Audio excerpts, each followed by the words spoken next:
Good morning, and welcome to the Unitarian Universalist Church of Reading's Sunday worship service. My name is Rob Craig Coleman, and I'm a member of the worship arts team. My pronouns are he and him. We choose to share our pronouns because we know people of all genders are holy, whole, and loved. We welcome you here today as we join together to create a space where we nurture and explore individual spirituality, build a committed and loving community, and help heal our world. If this is your first time with us, we are so happy you have joined us.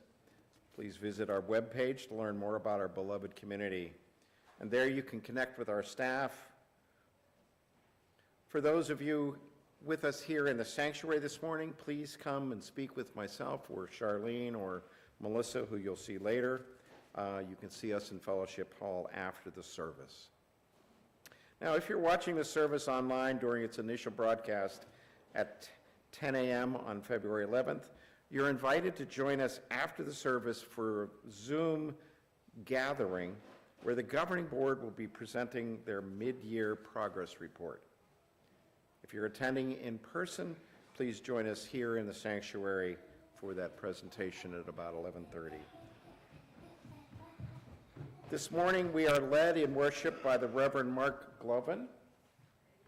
Mark served the First Universalist Church in Rockland for 14 years, leaving in August 2019 to hospice his mother. He graduated from Star King School for the Ministry in 2003 after receiving a call to ministry while attending Clark University, where he majored in philosophy. Mark's a native New Englander. He's learned lessons early in life about painful blessings as a die-hard Red Sox fan. Mark also internalized lessons about beloved community, spending summers at overnight from the age of 6 until 23. During those summers, Mark says he developed a love of the outdoors and a deeply felt sense of our interconnectedness with each other and the earth and the universe. Grounded in his belief that separateness is the illusion, Mark does his best to live out Thurman's admonition to do what makes you come alive, keeping in mind that what we do affects everything around us. And so he believes we are called to act wisely and generously with creativity and compassion. Welcome, Mark.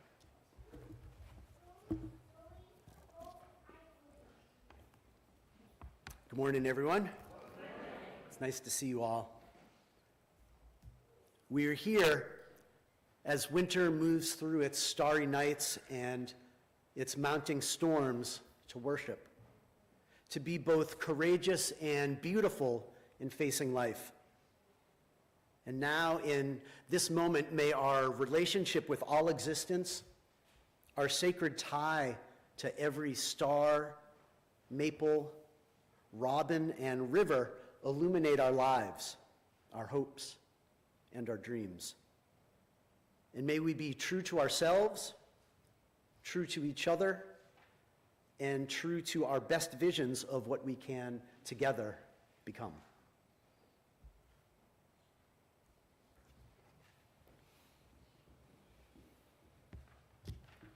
As we light our chalice this morning with Unitarian Universalists all around the globe, I invite you to call into your heart the flame you kindle this morning, the flame of truth, of community, of commitment to love and to justice. Please join me in reciting our chalice lighting words, which can be found on the laminated sheets with the hymnals behind the pews. In the light of truth, the warmth of community, the fire of commitment, we gather this day. May the flame we now kindle be to us a symbol of the holiness we seek.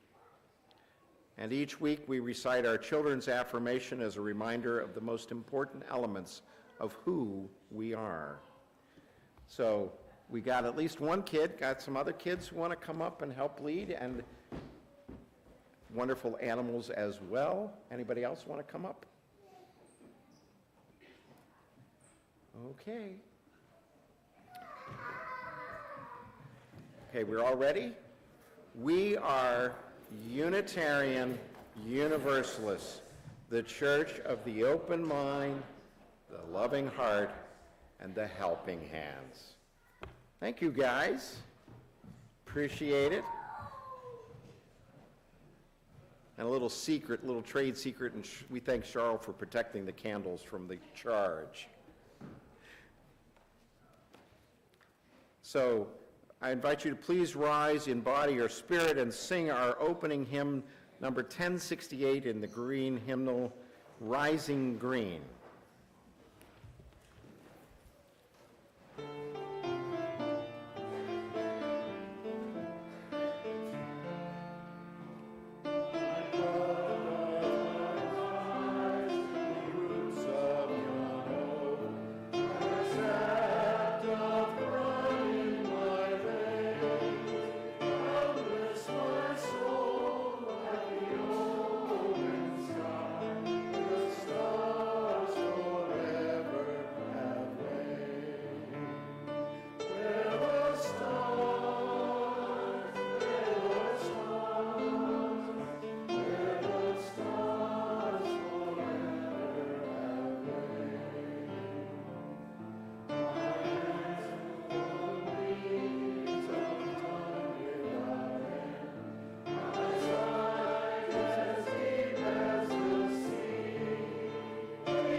All right, it's time to invite the children forward again for Time for All Ages. And my name is Kimberly. I am the RE coordinator here. And Reverend Mark has a great Time for All Ages planned for us today.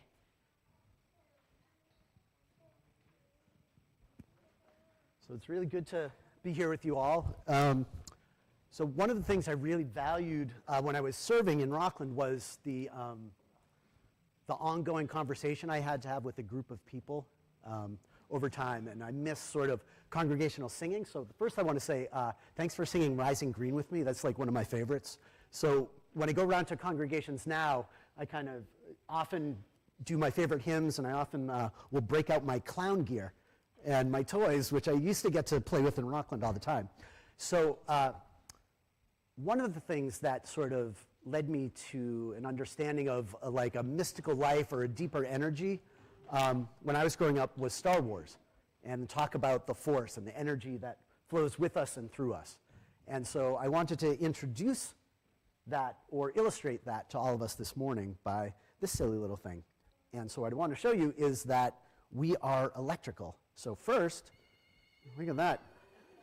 I don't know how that works, but it works. Could be the force. So that's cool enough as it is. But even cooler is this. So if we hold hands and we each grab an end, right? So what I want to do first is just have all the kids, if we could join in a circle, and we can see the energy that flows with us and through us all together. So, there we go. Yeah, unfortunately, I think the energy does not flow through the loveys. Maybe. All right, so we can do that. So it doesn't hurt, it's invisible, but it happens. And now, yeah, there we go. So knowing in the sanctuary we have different tolerances for human touch and exposure to germs, what I would like to see if we can do is anyone who's willing to take part, I'd like to just sort of form a circle around the sanctuary if we can, and see if we can get this, we can all together light this up.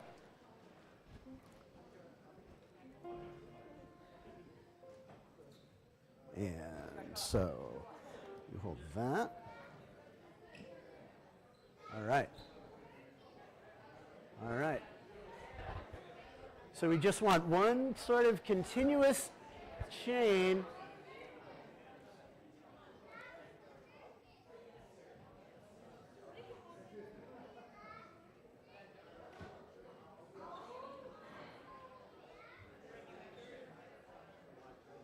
All right. We're almost all together here? All right. So let's see. And so for me, this is an illustration of what church is. There's this energy that moves with us and through us here. All right. So now, to me, the important thing is it also just shows how important each of our presence is if one person lets go. That's there. But together, it's the electricity, it's the force. It moves with us and through us. So that is our church, right there. But it needs all of us to show up, and to be in touch, to help each other out. There you go. Thank you, Mark. Sure.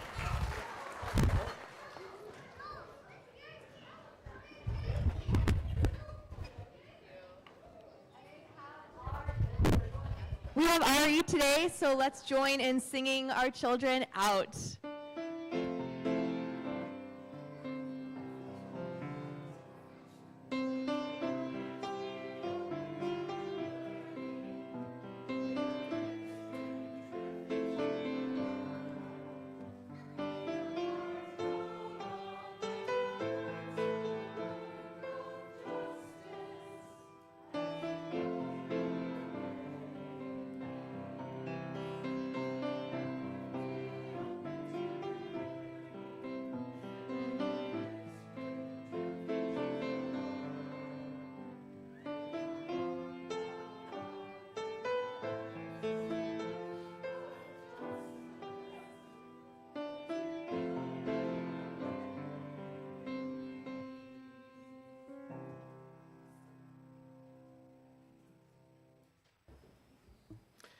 We take time during our service to light our candles of community, peace, and justice.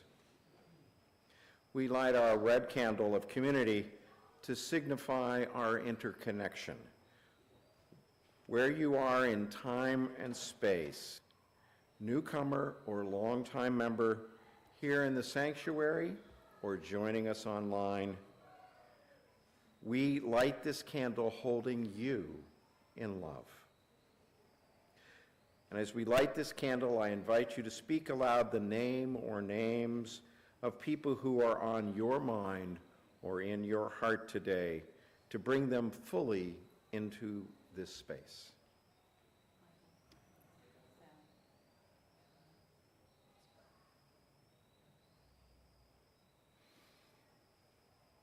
We light our blue candle of peace for all the places worldwide where people live with the threat of war and violence. Our hearts continue to be broken open by the violence in Gaza and the surrounding areas of the Middle East. we hold a moment of silence for all of the people who have been killed, including and particularly so many children.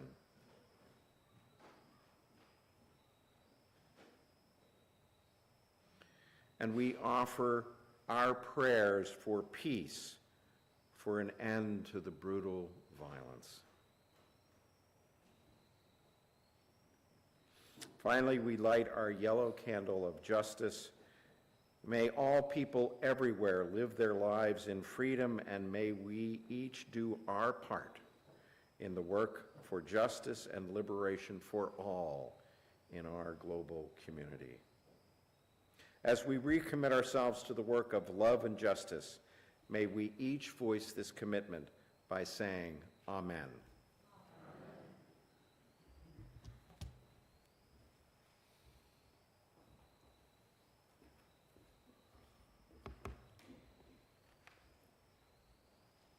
Please join me now for a few moments of prayer and meditation, first with words and then in the peace that silence permits. Take a breath with me.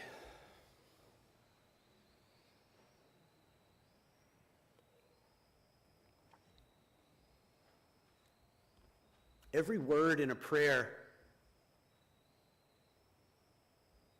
is like oil in an oil lamp. Small fuel for light that must last a long, long time. I lift up the lamp of this prayer so that my heart might notice. That my heart might open to Chilean families bent in grief for their own loss in the wildfires. I lift up the lamp of this prayer so that my heart might notice, might break open, witnessing the best and worst of human impact in Israel and Gaza. I lift up the lamp of this prayer so that my heart might notice the hard lives of the addicted and broken, those who long for safe harbor and yet so often sail for far horizons. I lift up the lamp of this prayer so that my heart might notice the parents of the world, the children of the world, the single and the partnered, the many and the one. Is there any corner of any part of the world where the beat of my own small heart does not echo, or where my wonder and my compassion refuse to roam? O little light, light the wick of this lamp so that I may see clearly what is true. I am one with all that is. I am one with all that is. I'm not separate. I'm not now nor ever have been separate. Not from any word and not from this quick, sweet silence.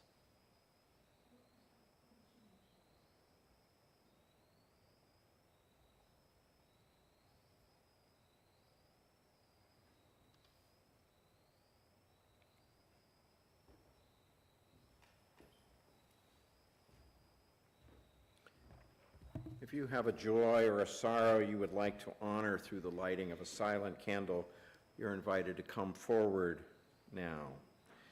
If you wish the privacy of being off camera, please use the candles to your right, my left. Please come forward.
Is the Seven of Pentacles by Marge Piercy.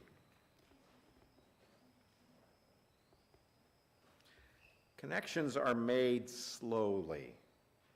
Sometimes they grow underground.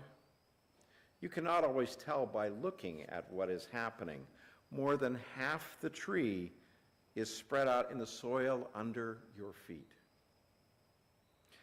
Penetrate quietly as the earthworm that blows no trumpet. Fight persistently as the creeper that brings down the tree. Spread like the squash plant that overruns the garden. Gnaw at the dark, in the dark, and use the sun to make sugar. Weave real connections, create real nodes, build real houses. Live a life you can endure.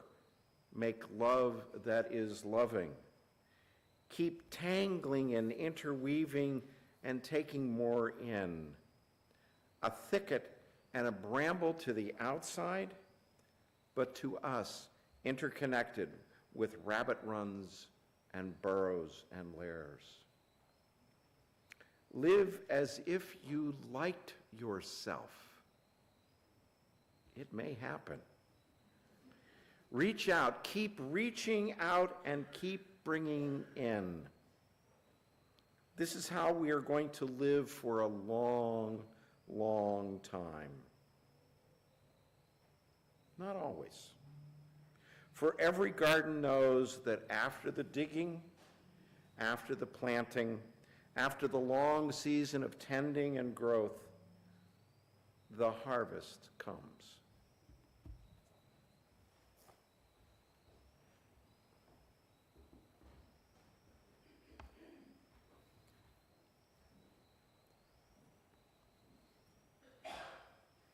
Our second reading this morning is a poem by Jack Gilbert, written in 1962.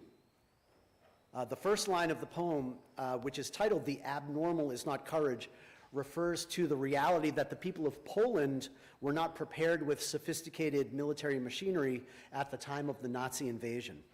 So they fought with what they had: old-fashioned cavalry and old-fashioned sabers. They perished miserably, and so I just want you to be prepared for that before this begins. The Penelope that's mentioned in the poem is, of course, the painstakingly faithful wife of Odysseus, who's waiting patiently for his return despite every suitor. The Poles rode out from Warsaw against the German tanks on horses, rode knowing in sunlight with sabers a magnitude of beauty that allows no peace. And yet this poem would lessen that day, question the bravery, say it's not courage, call it a passion, would say that courage isn't that, not at its best. It was impossible and with form. They rode in sunlight and were mangled. But I say, courage is not the abnormal, not the marvelous act, not Macbeth with fine speeches, not the marvelous act, but the evident conclusion of being, not strangeness, but leap forward of the same quality, accomplishment, the even loyalty, but fresh. Not the prodigal son, nor Faustus, but Penelope. The thing steady and clear, then the crescendo, the real form, the culmination, and the exceeding. Not the surprise, the amazed understanding, the marriage, not the month's rapture, not the exception, the beauty that is many days, steady and clear. It is the normal excellence of long accomplishment.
Wow.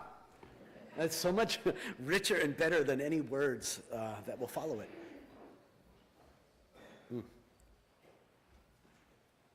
So this past week, I finally got around to sealing off my bulkhead.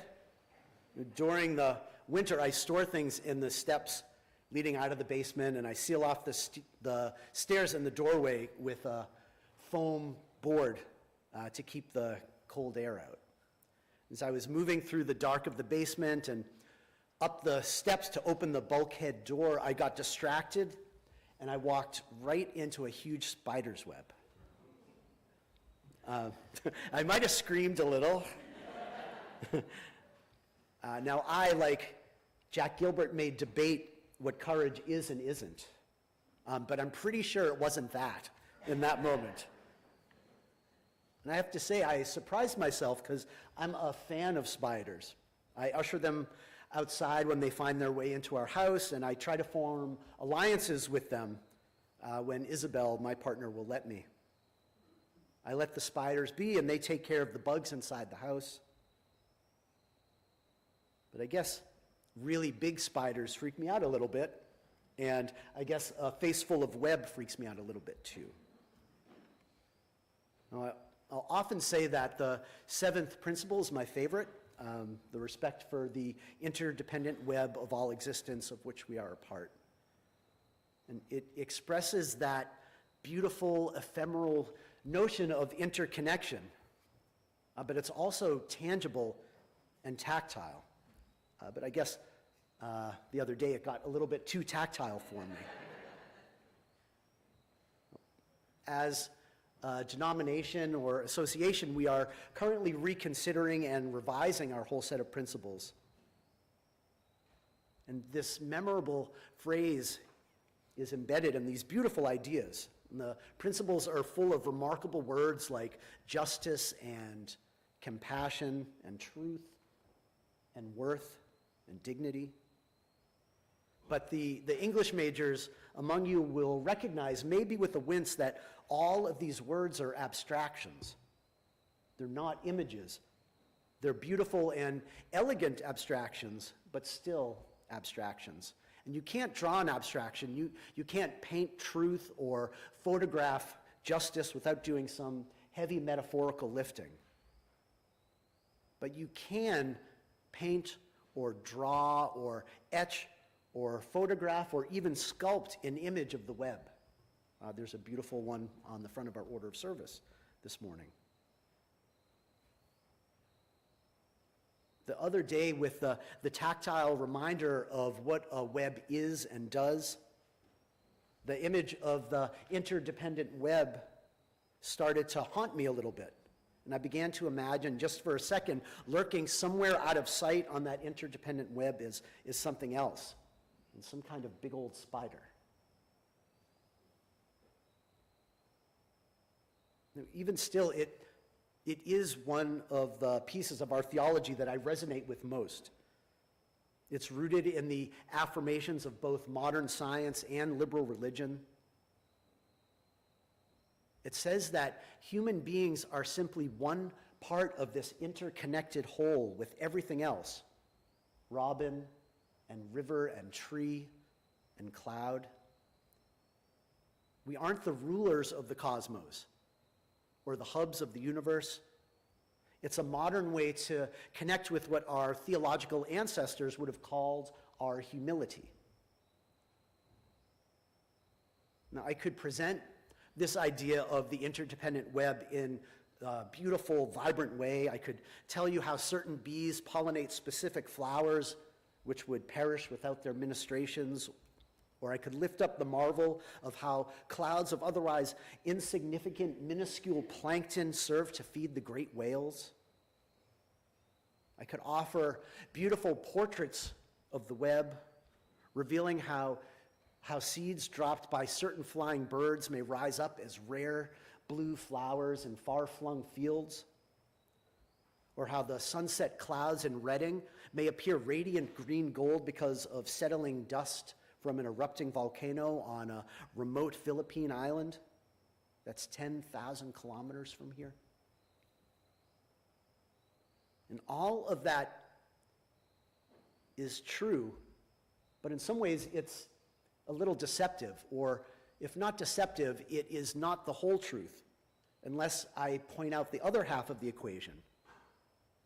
This image of our interconnection, of this interdependent web, also serves to remind me of how few whales there are left in the world because of the tragic human capacity for human denial and greed. Or I could wonder how many beautiful trees and animals or even children perished in the hot ash from that sunset burnishing volcano in the Philippines. And that seems right to me, to hold both sides of that truth. That image of the web should feel a little dangerous, because the web is dangerous. There's always some spider, something terrible lurking there somewhere, up to no good. Now, unfortunately, in the interdependent web on our earth, all too often, that spider tends to be us. We human beings tearing at the web foolishly and making a shambles of it. Now, this is not a sermon about that, but I feel like it's important for us to bring that into the room so that together we can hold that complexity as the truth. But really, today I want to focus on that idea of humility, that sense of how small I really am. I love that this image of the interdependent web refuses to let me take myself too seriously or too importantly.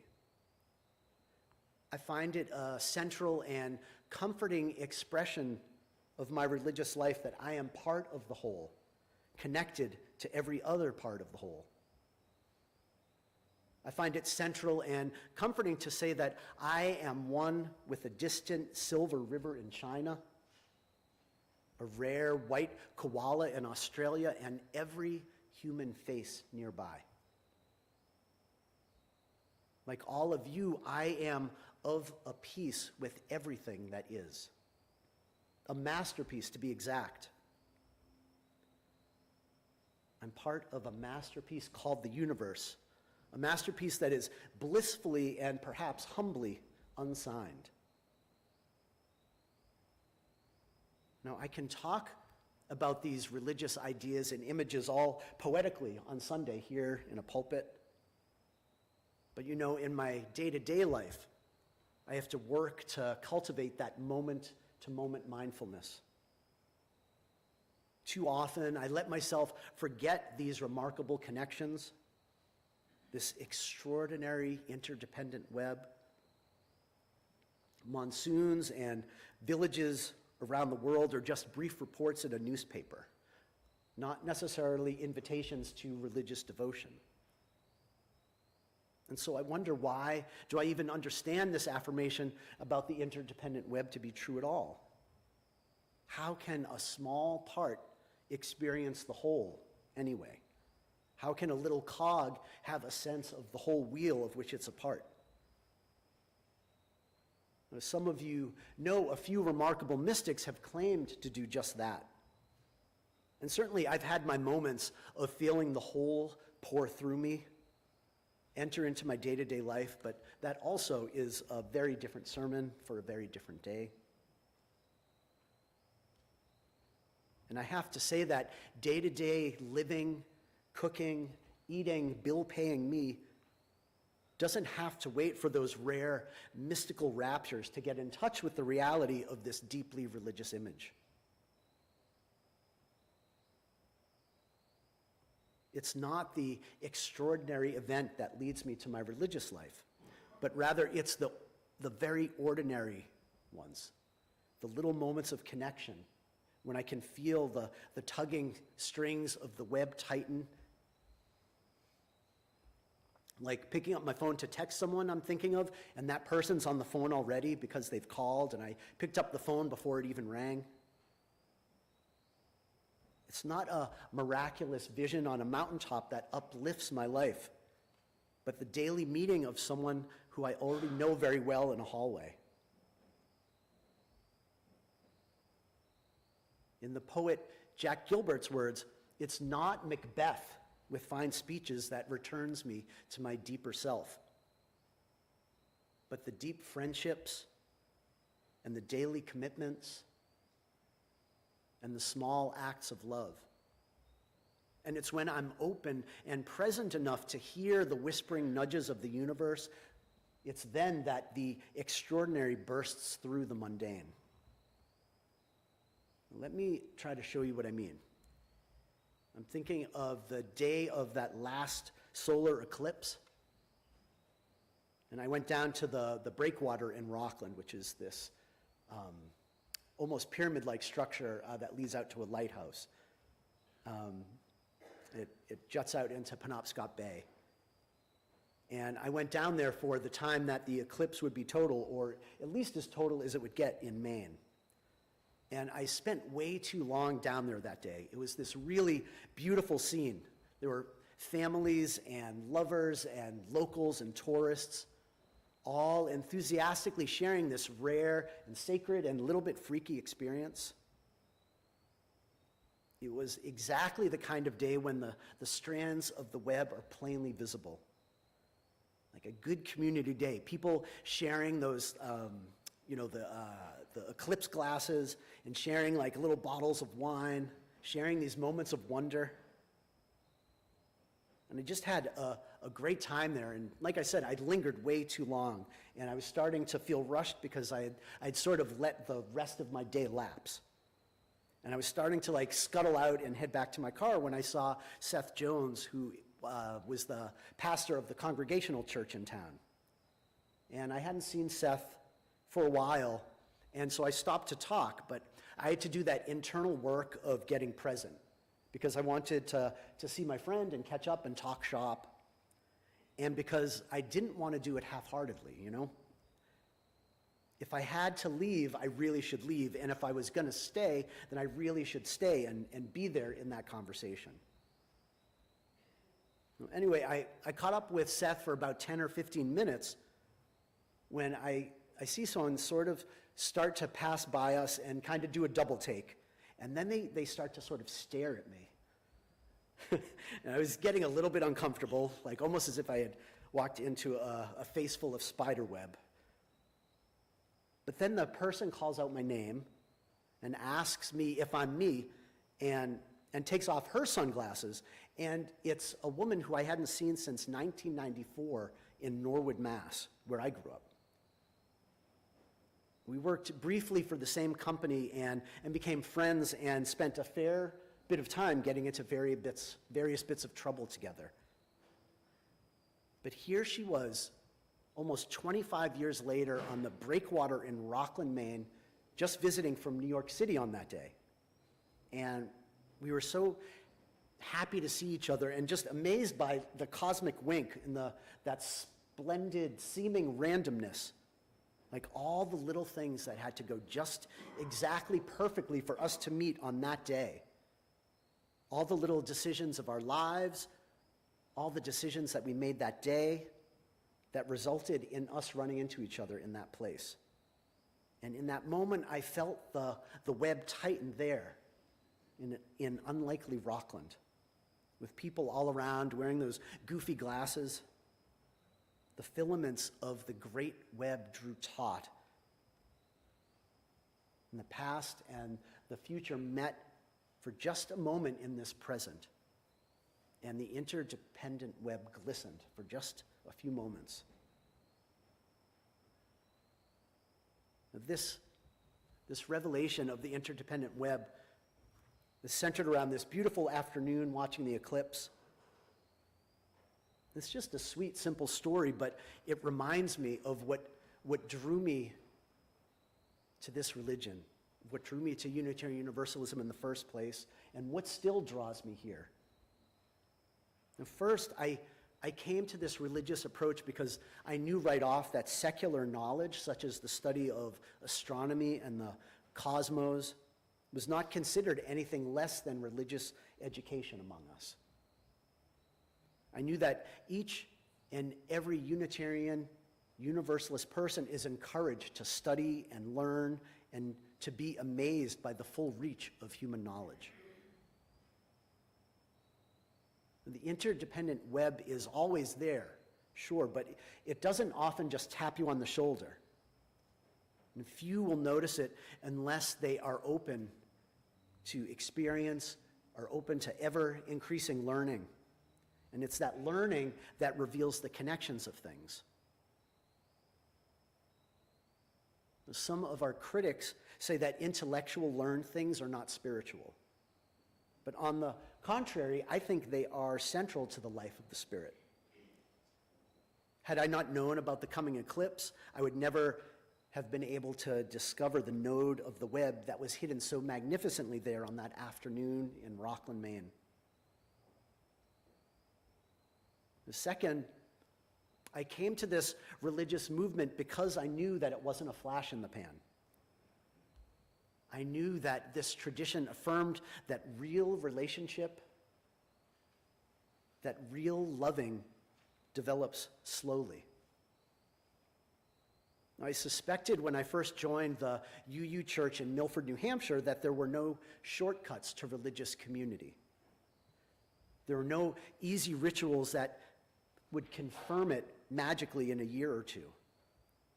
I knew there was no welcome that could go more than halfway, that I had to extend my hand in order for it to be grasped.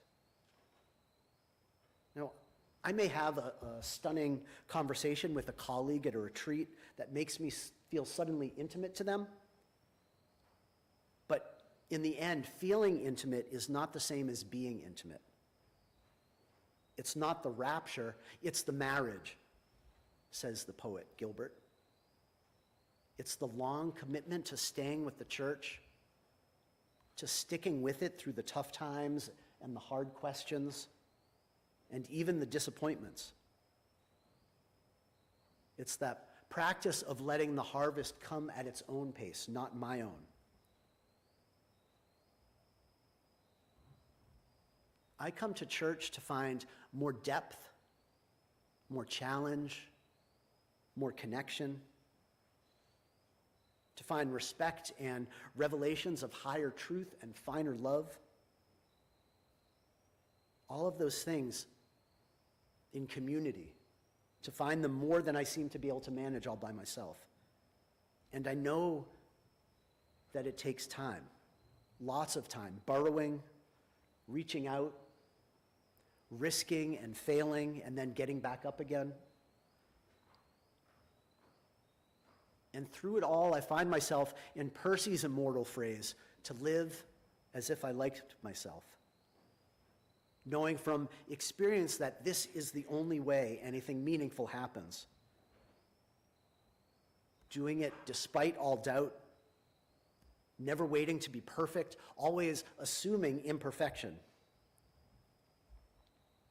Living by faith alone is what our religious ancestors called it. Call it what you will, but at least call it living.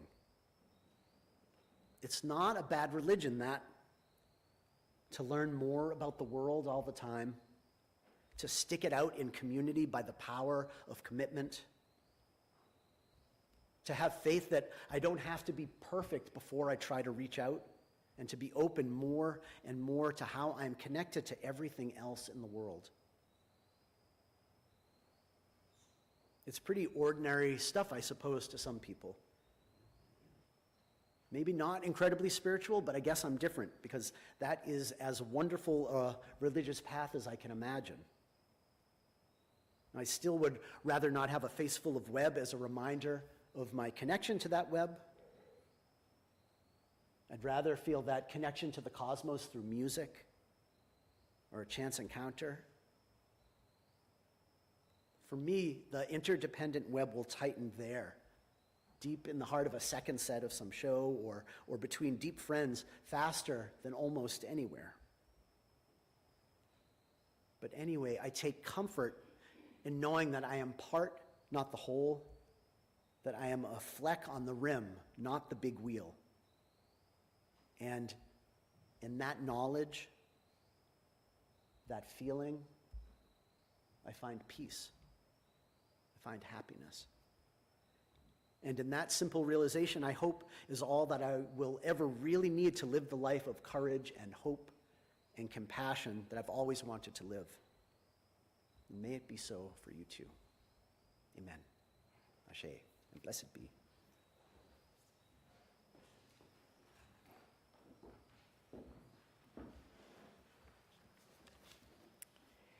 Each Sunday, UUCR gives away half of the money received in the collection plate to a nonprofit organization that shares our UU values.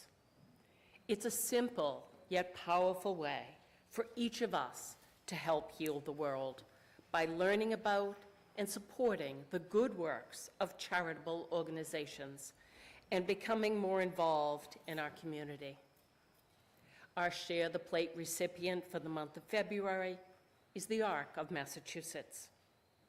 ARC advocates at both state and federal levels to support people of all ages with autism, cerebral palsy, Down syndrome, and other intellectual and developmental disabilities. Their goal is full integration into the community for all activities. Congregation member Amy Stewart says, as a parent of a child with intellectual disability, ARC's advocacy for individuals with intellectual disabilities and autism is very important to us. Our congregation exists and thrives through the gifts of those who call this place their spiritual home. If you are here with us in the sanctuary, you may put your gift in the plate as it goes by. Otherwise, you can make a gift online or send a check. Please give as generously as you are willing and able to our Share the Plate offering to support the ARC of Massachusetts and the mission of UUCR. Now, if this is your first time with us, your presence is gift enough.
Thank you, choir.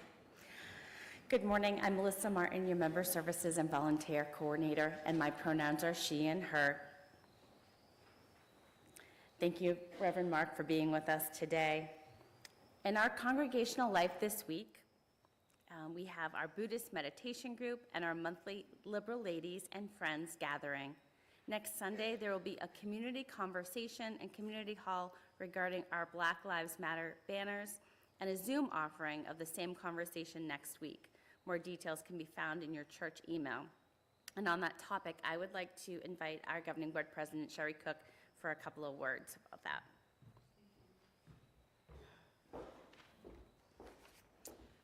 So, as Melissa just told you, and you probably noticed as you pulled into church today, that our Black Lives Matter banner was stolen again.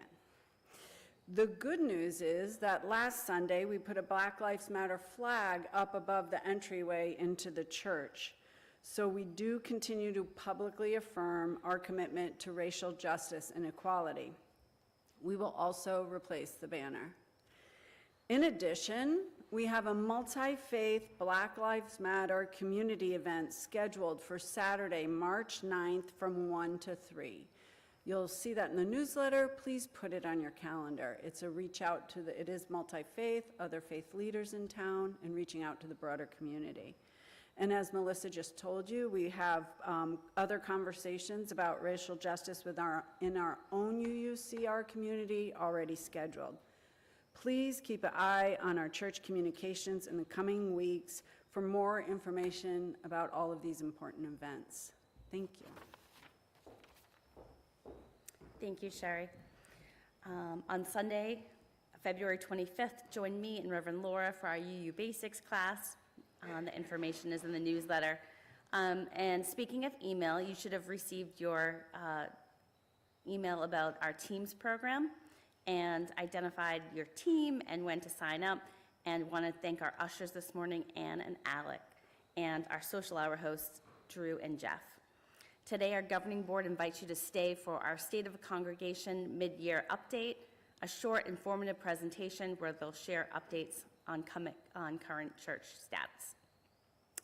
Those with us here in the sanctuary can step out to Fellowship Hall and grab a beverage, courtesy of our social hour hosts, and those who are with us online, you'll have time to do the same and then join us. Lastly, I wish to note that 65 years ago this week, on February 15th, 1959, our longtime UCR member, George White, signed our membership book, marking his commitment.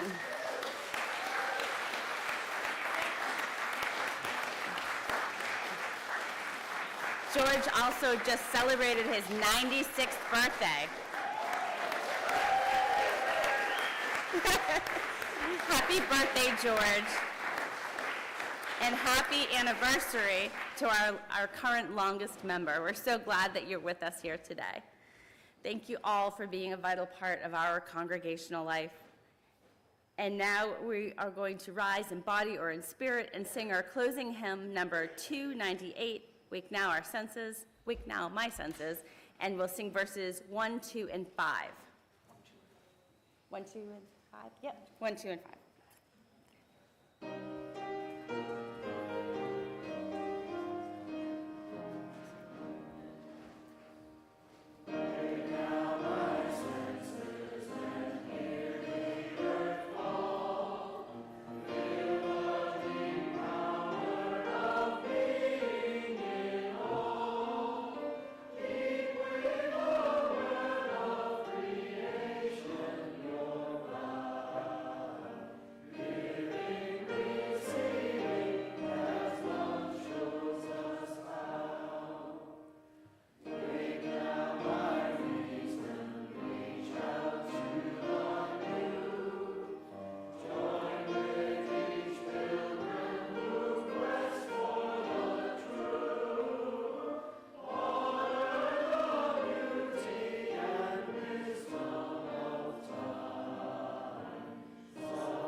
We wake and say we are part, not all.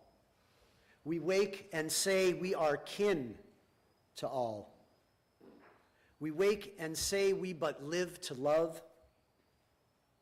We love and say yes. We are not alone. Go in peace, friends. Go in love.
Anybody that would like to stay for just spoken joys or concerns are welcome to stay. Anybody that would like to stay